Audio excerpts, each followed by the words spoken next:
Hey, storyteller, how can you tell if a scene isn't working? What do you do if a series of scenes leaves you feeling blah about your story? We're often too close to our own stories to tell why something isn't working, or even to know whether it is or not. If our scenes aren't moving the plot forward or raising the tension, readers can get bored or even wonder if there's a point to the story. There is a way to fix both of these issues. Make sure every scene contains a conflict or a dilemma. Welcome to this week's writer coaching session, where we'll discuss the 2 scene types guaranteed to move your story forward and how to construct them. Hi, I'm Bridget from B Squared Writer Coaching. I'm an author, editor, and your story coach, here to help you make your story powerful, polished, and publishable so you can move readers and help them experience your character's journey with maximum emotional impact. First, I have a gift for you. The Ultimate Guide to Dialogue Punctuation. Dialogue is an integral part of almost every scene in a story, but if it isn't formatted or punctuated correctly, it can cause readers confusion. And if you confuse them, you lose them. So make sure your dialogue isn't sabotaging the power of your scenes. Just click the link in the description or visit b2writercoaching.com/dialogue. That's the letter B, the number 2, writercoaching.com/dialogue to download your copy today. Be sure to watch the video all the way to the end to get this week's Power Up, a super practical action step you can take right now in the scene you're working on. Randy Ingermanson, creator of the popular plotting technique, the Snowflake Method, has written a fantastic book on scene creation.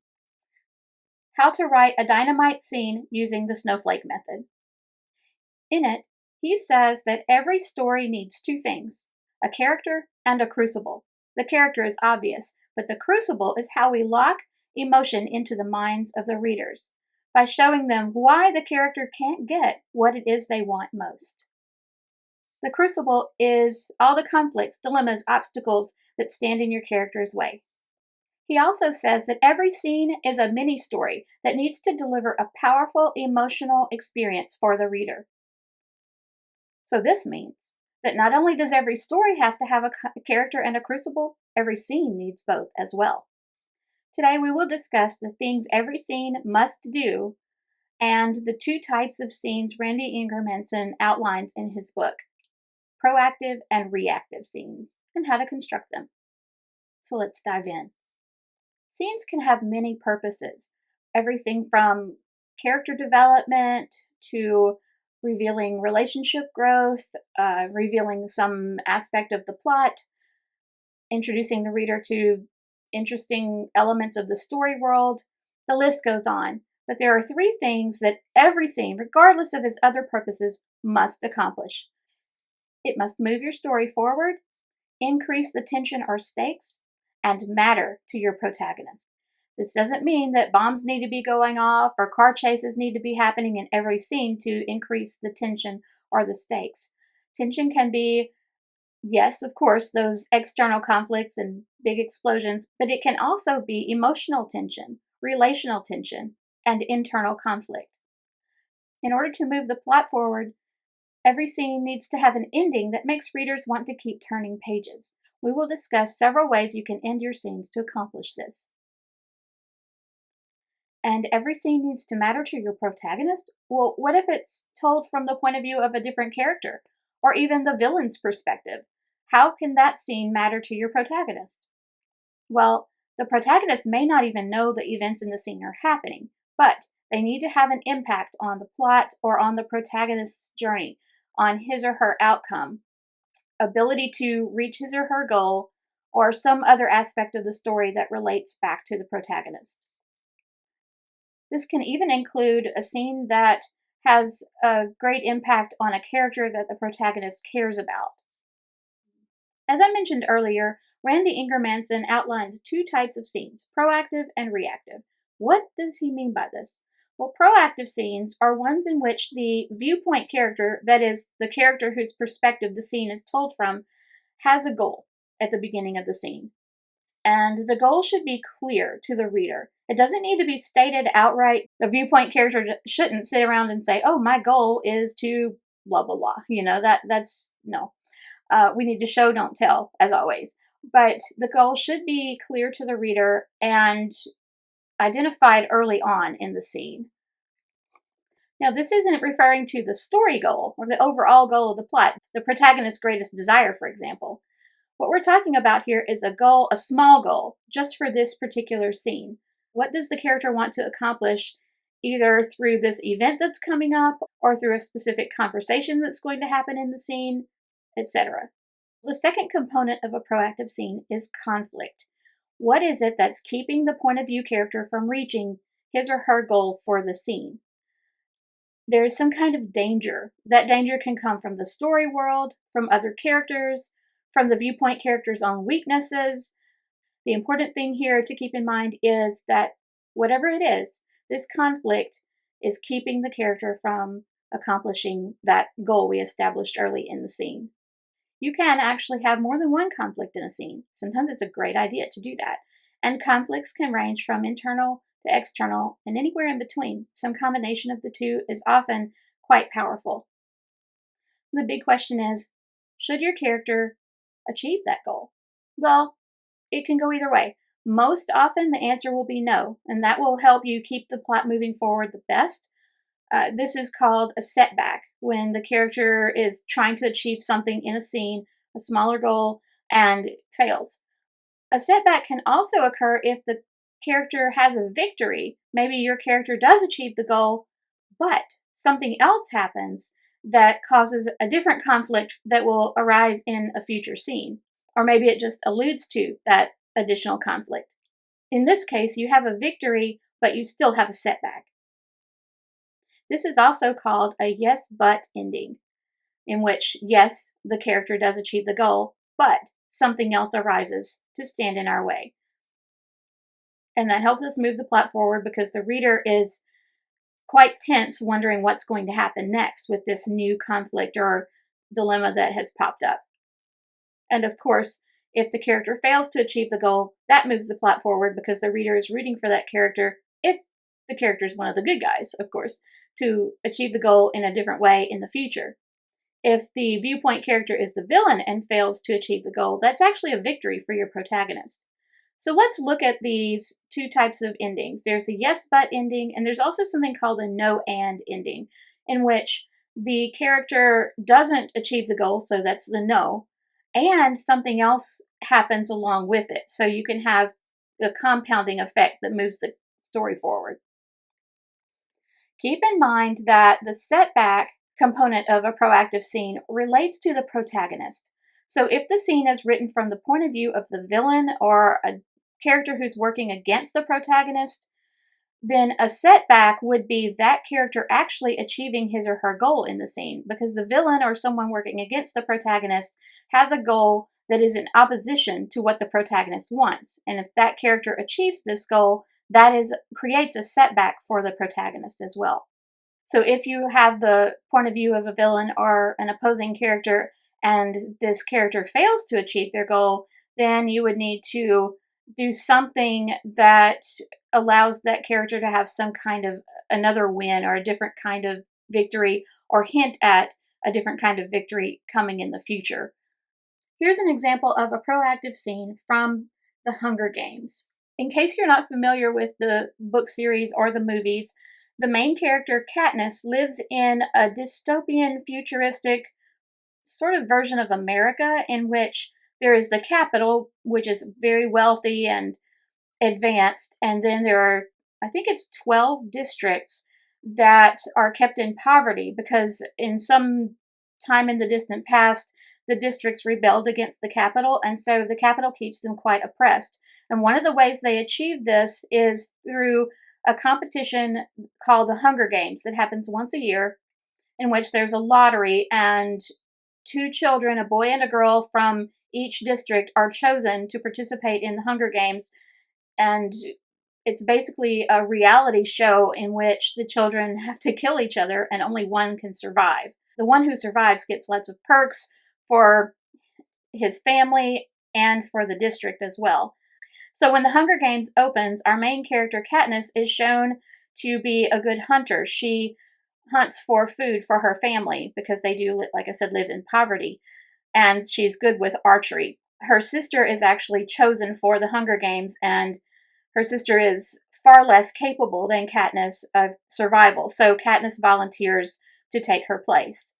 In the scene we're going to use as an example, Katniss is engaged in the games, and there are participants who are called career tributes. These people have been training their entire lives for this purpose, and they actually volunteer for the games. They're ruthless, they're larger than she is, they're very good at weapons, they're fast, and the only weapon she's good at using is a bow and arrows, and she doesn't have that at the moment. So she's trying to hide from these career tributes who are her enemies and trying to kill her. In the scene we're using for our example, Katniss has spotted a nest of deadly insects, so she climbed a tree, planning to saw the branch off that holds the nest and drop it onto the enemy. She does have one knife, that's the only weapon she has with her. So her goal is to drop this nest of deadly insects on her enemies in order to escape them. Several conflicts arise during this scene. Katniss had burned her hands in a previous scene, so that makes it harder for her to hold the knife and continue sawing. And then at some point, the enemies are no longer distracted, so she has to wait and finish doing this in the morning. She falls asleep, and then when she wakes, the insects are crawling on the outside of the nest, so it makes it much more dangerous for her to try to saw the branch without disturbing them. For the third component, setback, does Katniss actually achieve her goal? In a way, yes. She does get the nest to fall on the enemies, but in the process, she gets stung as well. Then, one of the largest, most dangerous enemies shows up, as well as Peeta, who is also from her district and is in love with her. She doesn't trust Peeta, even though he claims he wants to help keep her safe. She manages to grab a bow and arrows from one of the fallen enemies, but Peeta urges her to leave before the big guy gets there. So yes, she achieved her goal of distracting the enemies and using the insects to basically take some of them out. But then more people arrive and she's wounded and starting to hallucinate. So that's her setback. And that leads us straight into the next scene. If you're a reader right now, you're not going to be able to put the book down because you've got to find out what happens to her. Before we get to the next type of scene that Randy Ingermanson talks about, if you're finding this helpful, please hit the subscribe button and the notification bell so you won't miss future writer coaching sessions. Now let's discuss what Randy Ingermanson calls reactive scenes. In a reactive scene, the viewpoint character is reacting to something that happened either in a previous scene or at the beginning of this one. The key here is not to let the viewpoint character wallow in that reaction. Definitely show the emotion that the character is going through, but don't keep them there very long. You don't want the reaction to last a huge amount of time. And keep in mind, too, that we want to show the emotions, not tell the reader the emotions. So we won't be saying that the character is upset or sad or angry or afraid. We need to show it through the character's body language and other methods that we can use to convey emotion in a way that will help the reader experience that with the character. The purpose of a reactive scene, especially one that comes right after a really dramatic proactive scene, is to give the reader and the character time to reflect on what has happened and process the events that are going on. It can be a good way to make sure the reader is feeling all the emotion associated with a high action event that just happened. Because in action scenes, we can't often take the time, or shouldn't take the time, to delve into emotions, because when we're in a tense situation, we act and we don't have a chance to think about how we feel. The same is true for our characters. The second component of a reactive scene is a dilemma. This is a really tough choice that the character needs to make. It can involve the best bad choice, which involves two choices, neither of which is good, but you have to choose the lesser of two evils, so to speak. Or it could involve two choices that are each good in their own way, but the character can't have both. As with a conflict in the proactive scene, the dilemma should take up the majority of the time in the scene. We need to clearly show that the character is wrestling with this choice. Where does the danger come in with a dilemma? Well, your viewpoint character is reeling from what just happened and in danger of giving up and abandoning the story goal if it's the protagonist, or if it's another viewpoint character, abandoning their major goal. So, this dilemma and the reaction to whatever just happened shouldn't be a small thing. They should lead your character to a precipice and make the reader wonder if the character will keep going in the story. The danger can come from the character reeling from what just happened. And like before with the conflict, it can come from other characters. It can come from a sense of guilt the character is experiencing, or the feeling that there are no options, or at least there are no good options. Maybe the character feels like he or she has no choice. In other words, it's whatever would make the character feel like they need to quit, like there is no new goal to shoot for now. So, what's the point of going on? Component 3, as you might guess in a reactive scene, is decision. You have this dilemma, and now at the end of the scene, the character needs to make a choice. The key component of a decision is that it needs to affect future scenes or the next steps for this particular character. Be sure to show your character committing to that choice. You may not actually reveal the decision, but you need to show that the character has made one at least by the end of the scene. In the follow-up to the previous example we used from the Hunger Games, Katniss is reeling from the fact that she fell unconscious as a result of the insect stings that she got in the previous scene. She's no longer hallucinating, but she's pretty out of it at the beginning, so it takes her a while to regain her senses, and she's also wrestling with the fact that Peeta just saved her life. She didn't expect this. She didn't want to trust him. She doesn't want to trust anyone at this point because she knows it could mean her death. But she has to wrestle with the thought that maybe he really does love her. She is also still in great physical pain and feeling a sense of profound homesickness as she thinks about different people she left behind and other things about home. She has to go from that to a sense of hope because, after all, Peeta does seem to be on her side, so maybe, and she survived, so maybe she has a chance to survive and win the games. Her dilemma relates to what she needs to do next. She's still not thinking clearly because the effects of the stings are still addling her mind, so she knows she needs to make a decision and is concerned that it won't be very easy to do. She might not make the right one. Then she encounters another of the contestants, a young girl named Rue, who is about the age of her sister, and Katniss has to decide whether to kill her or spare her life and make an alliance. It's one or the other because if she doesn't kill this person, she needs to at least make sure this girl is on her side. We don't really see her wrestling with this in terms of words, thinking this out, but we see it in her actions. If a character is considering whether to kill someone or not, we might see that character draw her bow and aim the arrow at the person, but hesitate and take a moment to decide what to do. Then the reader is on the edge of their seat wondering, is she going to do it or not? This indicates that the character is wrestling with the decision without us having to put this into the words of her internal monologue. It might seem like an easy decision to decide to ally herself with Rue, but Katniss knows that only one of them can survive the games. So, yes, she can make an alliance and possibly even form a friendship, but if she starts to care about this person, what if they both end up the only two people left at the end of the games and one has to kill the other? What does Katniss decide? Well, she spares Rue's life and offers her to become allies. Rue tells Katniss that the enemy has a stash of food supplies because they are not as skilled at living off the land as Katniss and Rue are. Katniss kills some game for their food, and Rue provides some berries and other things that she had gathered. So their alliance is already benefiting both of them as they share a meal. But then the reader can see Katniss formulating a plan. She looks at Rue and says, I have a plan. We don't know what that plan is, but part of her decision, along with allying herself with Rue, is to go and either steal or destroy the enemy's food supplies. That will weaken them and distract them so she can get away. We don't know until a later scene what exactly she decides, but she does say she has a plan, so we know she has made a decision at the end of the scene.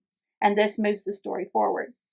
As you can see from this example in the Hunger Games, proactive and reactive scenes aren't always really cut and dried where you can pinpoint exactly what the pieces are. And there are times when you can have a little bit of a combination of the two.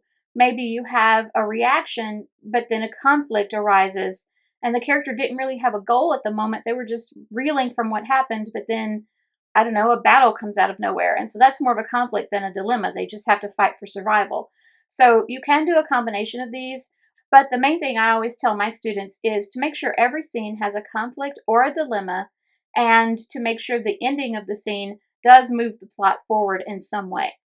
I'll link to Randy Ingermanson's book in the description in case you want to check it out. If you haven't done so already, be sure to grab your Ultimate Guide to Dialogue Punctuation so you can keep readers focused on the intensity of your scenes and not paying attention to errors in the writing. Visit the link in the description or b2writercoaching.com/dialogue to grab your copy. For today's Power Up, examine the scene you're working on or the last one you finished. Does it have a conflict or a dilemma? If not, which would fit it best? Revise it if necessary to make sure your scene has all the components of either a proactive or reactive scene. One thing that can destroy the effectiveness of a scene is confusion over whose point of view that scene is written in. For next week's writer coaching session, we'll tackle the most common mistakes writers make with point of view: head hopping. So be sure to hit the subscribe button and notification bell so you won't miss it. Today's video is part of the Power Up Your Story playlist, linked up here. In it, you'll find more tips and techniques on how to ramp up your story. Also, check out this video if you're interested in knowing the secret to creating an unputdownable story. Until next time, let's power up your storytelling.